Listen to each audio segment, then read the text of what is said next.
우리 오늘 함께 하실 말씀은 마태복음 8장 28절로부터 34절까지 말씀입니다. 한 절씩 교독하겠습니다. 제가 28절 말씀 읽겠습니다. 또 예수께서 건너편 가다라 지방에 가심에 귀신 들린 자들이 무덤 사이에서 나와 예수를 만나니 저희는 심히 사나와 아무도 그 길로 지나갈 수 없을 만하더라. 이에 저희가 소리질러 가로되 하나님의 아들이여 우리와 당신과 무슨 상관이 있나이까? 때가 이르기 전에 우리를 괴롭게 하려고 여기 오셨나이까 하더니 마침 멀리서 많은 돼지떼가 먹고 있는지라.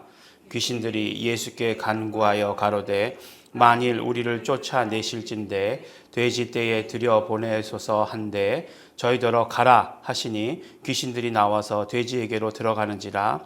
온 떼가 비탈로 내리달아 바다에 들어가서 물에 몰사하거늘 치던 자들이 달아나 시내에 들어가 이 모든 일과 귀신 들린 자의 일을 보하니. 함께 봉독합니다. 온 시내가 예수를 만나려고 나가서 보고 그 지방에서 떠나시기를 간구하더라. 아멘.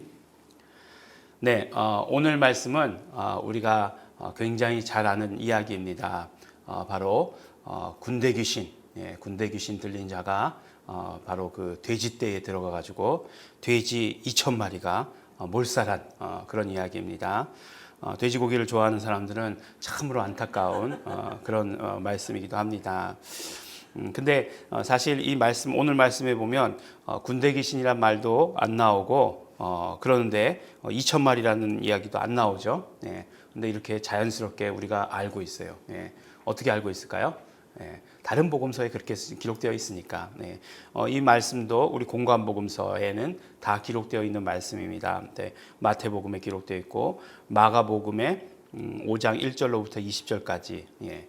근데 우리가 알기로 마가복음이 제일 짧은 복음서잖아요. 그래서 대부분 다 간략하게 이야기하고 있는데 마가복음에서 이 부분만은 제일 길게 말씀하고 있어요. 마태복음, 누가복음보다 훨씬 더 긴 비중으로 이야기하고 있고 훨씬 더 자세하게 이야기하고 있는 것을 보게 됩니다.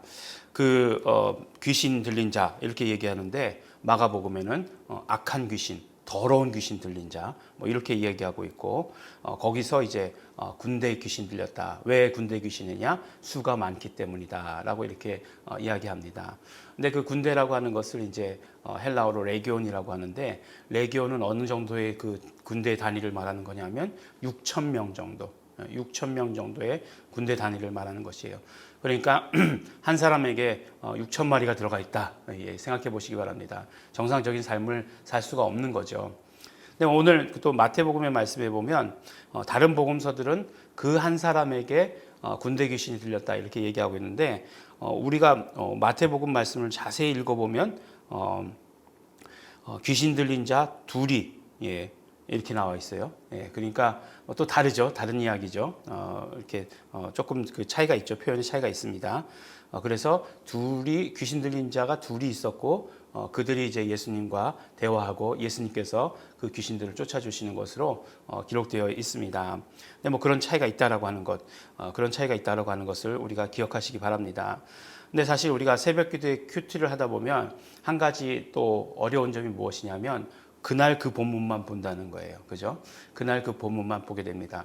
그 전날 본문이 무엇이었는지 까맣게 잊어버려요. 정말 어제 일인데 어제 일이 뭐 하루가 1000년 같아가지고 그런지 몰라도 그냥 다 잊어버립니다.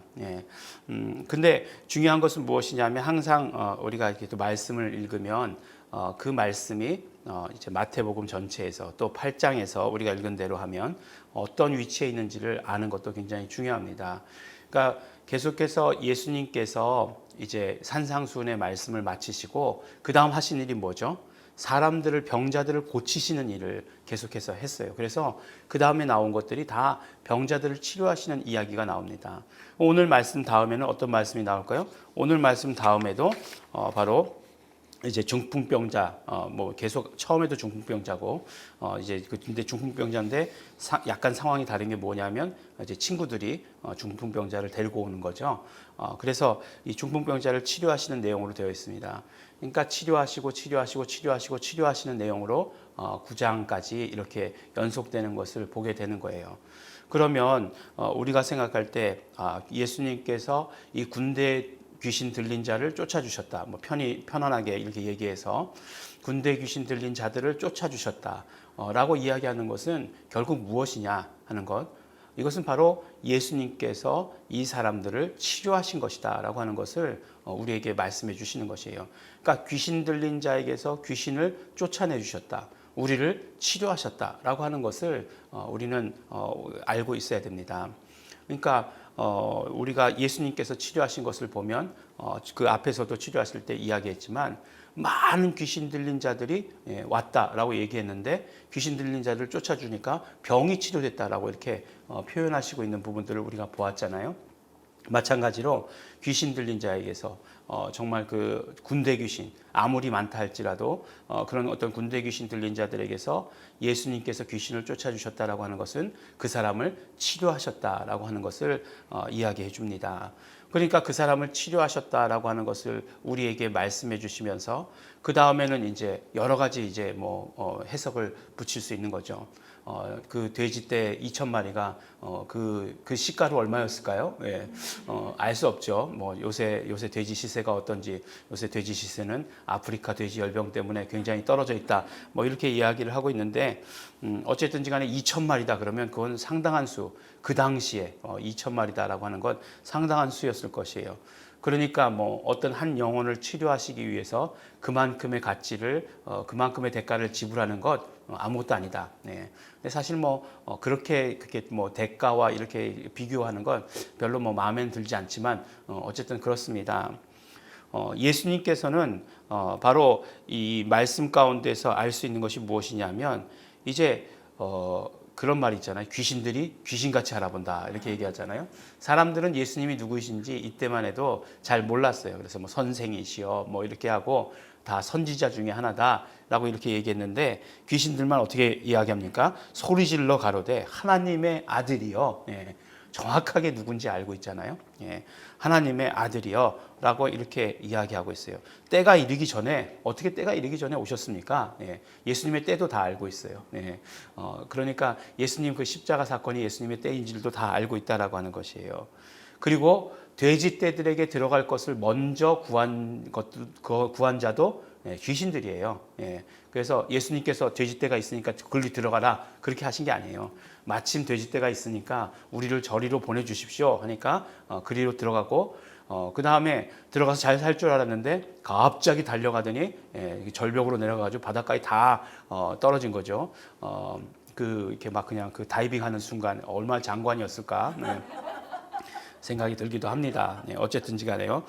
그렇게 다 이제 죽은 거죠. 돼지 떼들에게 들어가기를 먼저 구한 것은 귀신들이었다라고 이렇게 얘기하는 것이에요. 정말 예수님의 어떤 치료하심이라고 하는 것은 어떤 한계가 없고 또 그 뭐 돼지 그 귀신들이 뭐 몇 마리였는지 6,000마리가 되었다 할지라도 그런 어떤 아무것도 정말 거리낄 것이 없었다라고 하시는 것.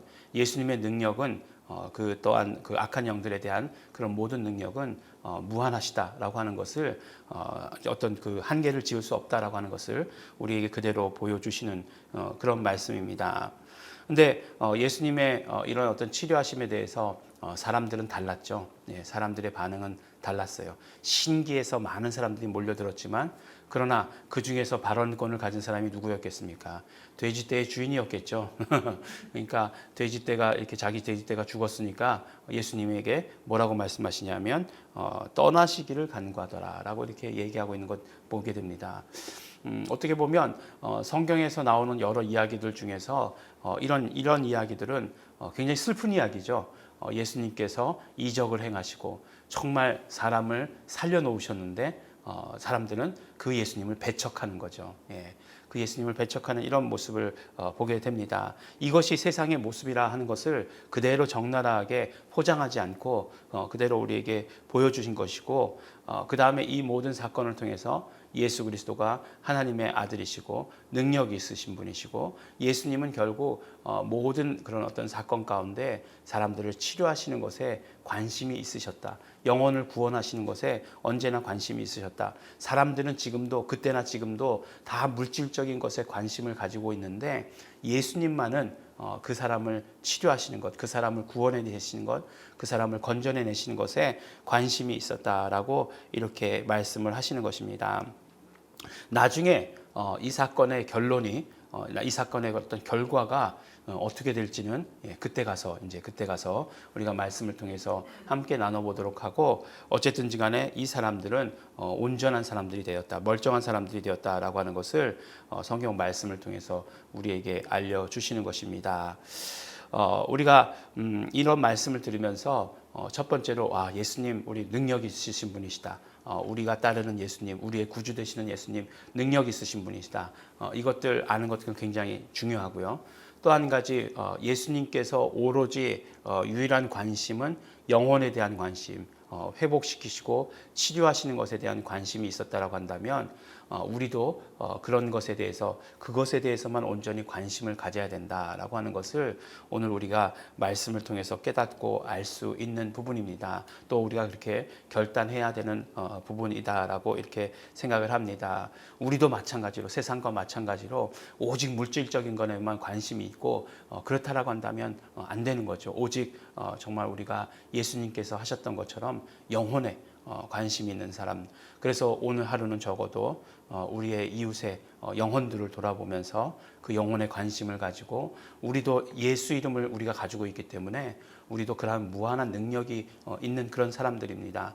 그 무한한 능력을 소유하는 것을 그런 어떤 그 영적인 곳에 정말로 영적인 곳에 영혼의 관심을 기울이면서 우리가 사용할 수 있었으면 좋겠습니다. 우리 함께 기도하실 때 우리 정말 오늘 예수님께서 치료하신 이 모습을 통해서 나도 정말 영적인 것에 관심을 가지게 하여 주시옵시고 치료와 회복에 언제나 늘 우선순위를 두는 자가 되게 하여 주시옵소서. 지금까지 그러지 못했던 우리의 모든 연약한 모습들 회개하시면서 또 함께 결단하시면서 다 같이 통성으로 우리 기도하시겠습니다.